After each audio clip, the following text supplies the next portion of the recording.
ಯಾವ ಹಾಡು ಹೇಳ್ತಿದ್ಯಾ ಬಂಗಾರ? ಯಾವ ಹಾಡು ಹೇಳ್ತಿದ್ಯಾ?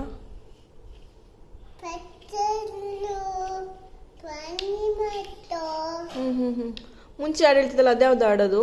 ಮುಂಚೆ ಹೇಳ್ತಿದ್ದಲ್ಲ ಅದ್ಯಾವ ಹಾಡು? ಮುಂಚೆ ಹೇಳ್ತಿದ್ದಲ್ಲ ಅದ್ಯಾವ ಹಾಡು? ರಾಮ ಮಂತ್ರವ ಜಪಿಸೋ. ಹೌದಾ, ಹೆಂಗೆ ಹೇಳ್ತಿದ್ದೆ ರಾಮ ಮಂತ್ರ ಜಪಿಸೋ? ಹೇಳಿ ಇನ್ನೊಂದ್ಸಲ ನೋಡೋಣ, ಕೇಳ್ಕೊಳ್ಳೋಣ.